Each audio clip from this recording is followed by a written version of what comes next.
수달둥둥. 여러분 안녕하세요. 날씨가 많이 더워졌죠? 날씨 때문은 아니지만 가깝고도 먼 이웃나라인 일본과 우리나라의 관계도 더 후끈해졌답니다. 일본 강제징용 기업 자산압류 결정문 공시 송달 때문인데요. 이 토픽은 여러분이 꼭 알아두셨으면 해요. 왜냐하면 한일 관계에 있어서 정말 예민하고도 중요한 문제이기 때문이거든요. 왜 중요할까요? 여러분, 작년 여름부터 본격적으로 시작된 일본 제품 불매운동 다 알고 계시죠? 그 주원인이 일본 정부의 반도체 제조 등에 필요한 핵심 소재의 수출 규제였던 것도 아시죠? 화이트리스트 제외란 말도 다들 한 번쯤 들어보셨을 거예요. 그런데 일본이 그 수출 규제를 한 원인이 바로 한국 법원이 일본 강제징용 기업의 징용 피해자들에게 각각 1억 원씩 배상하라는 판결을 낸 것에 대한 항의로 한 짓이랍니다. 정확히 얘기하면 한국 대법원이 2018년 10월 강제징용 피해자 4명이 신일철 죽음을 상대로 낸 손해배상 청구 소송에서 일본 회사 측의 피해자 1인당 1억 원씩 배상금을 지급하라로 확정 판결한 것에 대한 항의였죠. 한국 법원의 일본 강제징용 기업의 징용 피해자들에게 배상하라는 판결, 일본의 수출 규제, 한국의 일본 제품 불매운동, 그리고 지금 일본 강제징용 기업 자산압류 결정문 공시 송달. 한일 관계에서 위안부 문제만큼 예민하고 중요한데 경제 문제도 얽혀 있어서 우리 생활에 직접적인 영향을 더 끼치기 때문입니다. 그렇기에 여러분이 꼭 알아야 하는 문제이기도 하죠. 오늘 수달둥둥은 이 문제를 A부터 Z까지 다 세부적으로 다루진 않을 거예요. 그렇게 하려면 영상 분량이 5개 정도는 나와야 할 것 같거든요. 그래서 저 수달둥둥이 가장 궁금했던 몇 가지 질문에 대한 답을 여러분과 공유하면서 정리해보려고 해요. 자, 첫 번째 질문입니다. 일본 강제징용 기업 자산압류 결정문 공시 송달이 되면 대체 무슨 일이 발생하길래 일본에서 저 난리일까요? 먼저 공시 송달이란 소송받는 사람의 주소를 알 수 없거나 서류 받는 것을 거부하고 재판에 불응하는 경우에 법원이 게시판이나 관보 등에 게재하면 그 내용이 소송받는 사람에게 전달된 것으로 간주하는 제도예요. 이번 건 자산압류 결정문에 대한 공시 송달이죠. 그럼 공시 송달 이후 정해진 기간이 끝나면 몇 가지 절차가 남아있긴 하지만 압류된 자산의 강제 매각 및 현금화 처리가 가능해집니다. 6월 1일 공시 송달이 되었고 8월 4일 0시가 공시 송달 기한 마감이기 때문에 2에서 4개월 소요되는 채무자 신문이 끝나면 올해 연말 아니면 내년 초 법원에서 현금화 명령 조치가 가능합니다. 강제징용 피해자들에게 배상할 수 있는 길이 열리는 거죠. 그렇다면 여기서 생각 안 해볼 수 없습니다. 두 번째 질문. 왜 한국 법원은 자산압류 결정문을 공시 송달했을까요? 헤이그 송달협약에 따라 한국 법원이 압류 결정문을 한국 법원행정처를 통해 일본 외무성에 보내고 일본 외무성은 그걸 일본 법원은 당사자인 기업에 보내야 하는데요. 참고로 헤이그 송달협약은 협약 체결국가 재판을 진행할 때 관련 서류를 송달하기 위해 맺은 국제업무협약입니다. 중간에 일본 외무성이 2019년 2월 7일 해외 송달 요청서를 수령했는데도 약 6개월 동안 일본 법원으로 안 보내다가 같은 해 7월 30일에 적법한 반송 사유 없이 서류를 한국으로 반송했습니다. 그래서 같은 해 8월 7일에 다시 서류를 보냈는데 일본 외무성이 이번엔 약 10개월 동안 송달을 진행하지 않고 서류도 반송 안 했습니다. 명백한 헤이그 송달협약 위반인 거죠. 그래서 우리 법원이 공시 송달하기로 결정한 겁니다. 그런데 여러분, 여기서 세 번째 질문. 왜 일본이 아니라 한국에서 재판을 진행했는지 궁금하지 않으세요? 사실 이 재판은 1997년 일본에서 시작되었습니다. 1941년부터 1943년 동안 여운택, 이춘식 할아버지는 강제동원되어 고된 노역을 했어야만 했는데요. 이에 1997년 일본 법원의 국제법 위반 및 불법 행위 등을 이유로 한 손해배상금과 강제노동기간 동안 지급받지 못한 임금 등의 지급을 구하는 소송을 내게 됩니다. 결과가 어땠을까요? 뻔하죠. 졌습니다.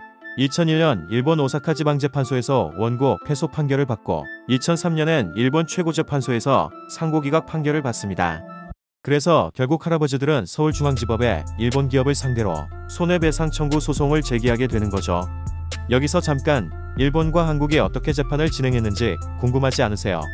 일본 최고재판소와 한국대법원이 일본 제철 상대 강제징용 소송에 대해 서로 내놓은 판결이 어떤 근거에서 나온 판결인지 궁금하지 않으신가요?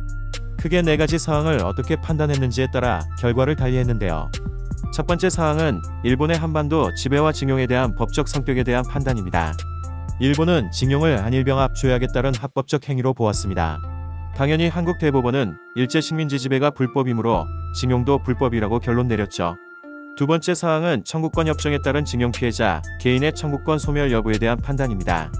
일본은 한일 청구권 적용 대상에 징용 피해자들의 배상금 청구권이 포함되어 있기 때문에 더 이상 개인이 법적으로 권리를 주장할 수 없다고 했습니다만, 한국 대법원은 협정에 따라 한국에 지급된 돈에는 배상금 성격이 없기 때문에 위자료 청구권은 살아있다고 판결했습니다. 협정문에 국민의 재산, 권리 및 이익과 청구권에 관한 문제가 완전히 그리고 최종적으로 해결된 것으로 확인한다라고 쓰여 있지만, 한국 대법원은 징용 피해자 4명이 제기한 강제동원 위자료 청구권은 불법적인 식민 지배 및 침략 전쟁 수행과 직결된 일본 기업의 반인도적 불법 행위를 전제로 하는 위자료 청구권이지 미지급 임금이나 보상금 청구권이 아니라고 판단했습니다. 따라서 양국 간 재정적, 민사적, 채권, 채무관계를 정치적 합의에 따라 해결한 청구권 협정에 피해자의 손해배상 청구권까지 포함된 것으로는 보기 어렵다고 판단했습니다. 한마디로 일본 재판소는 개인 청구권을 인정하지 않았고 우리 대법원은 개인 청구권을 인정한 건데요. 다른 국가를 봐도 노예제 금지 위반 등의 성질을 갖는 징용 피해 청구권은 국가 간 협약에 합의했더라도 소멸되지 않는 권리라는 게 최근 국제법 법리입니다. 다음 세 번째 사항은 신일철 주군과 현 일본제철을 같은 회사로 인정하느냐의 여부입니다. 당시 강제징용 기업의 이름은 신일철 주금인데 현재는 일본제철입니다만, 일본 재판소는 이름이 바뀌었다는 이유로 같은 회사가 아니라고 판단했고, 한국 대법원은 두 회사가 영업재산, 임원, 종업원을 실질적으로 승계하여 회사의 인적, 물적 구성에 변화가 없었기에 같은 회사라고 판단했습니다. 네 번째 사항은 소멸 시효를 언제로 보느냐입니다. 일본 재판소는 손해배상 청구 소송은 손해를 안 날로부터 3년, 있은 날로부터 10년이면 시효가 완성이 되어 소송을 제기할 수 없다라고 했지만, 한국 대법원은 이는 신의성실의 원칙에 반하며 권리를 행사할 수 없었던 장애 사유가 있었으므로 소멸 시효 완성에 해당이 되지 않는다고 판단했습니다. 그런데 궁금하지 않으세요? 한국에서 재판을 했는데 과연 일본 기업의 자산 압류가 가능할까요? 일본이 아닌 한국 대법원에서 배상하라고 한들 일본 기업이 말을 들을까요? 일본 제철의 자산이 한국에 있지 않는 이상 어렵겠죠. 그런데 네, 있었습니다. P&R이라고 포스코와 일본 제철이 합작해서 만든 회사인데 이게 한국에 있었던 거죠. 우리 법원은 2020년 1월과 3월 두 차례에 거쳐 P&R의 주식 19만 4,794주를 압류합니다. 가치가 한화 9억 7,300여만 원이라고 하네요. 얼마 안 하지만 피해자들의 보상은 할 수 있는 금액입니다. 그런데 한국 대법원 판결 때문에 한국 수출 규제도 걸어버린 일본인데 이 사태가 발생했는데 가만히 있을까요? 그럴 리가 없죠. 보복하겠다고 협박, 협박도 협박을 날리고 있답니다. 스가 요시히데 일본 관방장관은 6월 4일 기자회견에서 우리 법원이 공시송달한 것을 두고 명백한 국제법 위반이라며 압류 자산의 현금화는 심각한 상황을 초래하므로 피하지 않으면 안 된다 라면서 일본 기업의 경제활동을 보호한다는 관점에서 모든 선택지를 시야에 넣고 계속 의연하게 대응하겠다라고 말했습니다. 이미 이전에도 한국 측의 자산을 압류하고 관세를 인상하겠다, 송금 및 비자 발급을 정지하겠다, 두 자릿수 이상의 보복 조치를 가지고 있다는 등 협박은 계속되어 왔었기 때문에 별로 새롭지는 않네요. 지금까지 보면 외교적으로 갈 때까지 간 것처럼 보이죠. 과연 한국과 일본이 이번 사안에 대해 중재될 가능성은 없는 걸까요? 안타깝게도 지금 우리 정부도 일본의 아베 정부도 그럴 생각은 없는 것 같습니다. 사실 일본 강제징용 피해자들에게 배상하라는 판결이 정말 당연한 것처럼 보이지만 일본 정부 입장도 이해가 안 가는 건 아닙니다. 일본이 이런 입장을 고수하면서 난리치는 것에 한국 정부도 한몫했거든요. 문재인 정부 전까지 역대 한국 정부는 한일협정으로 민간인 청구권은 다 해결됐다는 자세를 취해왔었습니다. 한국에서의 마지막 판결이 저 모습인 거지. 우리나라에서도 1심, 2심 때는 일제강점기 강제징용 피해의 시효가 소멸되었고 신일철 주금과 일본제철이 서로 다른 회사라는 점을 들어 손해배상 청구 소송을 기각했던 적이 있습니다. 박근혜 정부에서는 한일 관계를 고려해 소송 결과가 번복되어야 한다는 입장을 보이기도 했죠. 실제로 판결 뒤집기를 시도하기도 했었고요. 지금까지 일본 강제징용 기업 자산 압류 결정문 공시송달에 대해 알아봤는데요. 저 수달둥둥은 사실 이번 주제를 준비하면서 마음이 계속 편치 않았어요. 양쪽 정부의 입장이 어느 정도씩은 다 이해가 갔기 때문이죠. 그리고 한일협정 때 돈을 다 지불했고 경제 위협을 더 키우지 않기 위해서는 일본과의 관계가 훼손이 될 수 있다는 이유로 그러면 안 된다고 하는 일본 정부의 입장을 두둔하는 사람들도 있죠. 하지만 저 수달둥둥은 이 질문을 여러분께 하고 싶어요. 다른 걸 다 떠나서 일본의 한반도 지배와 징용이 합법적이었나요? 일본 재판소의 판결은 일본의 한반도 지배와 징용이 합법적이었다는 강력한 전제로 이 모든 판결이 나온 거예요. 역사를 잊은 민족에게는 미래가 없다란 말이 있죠.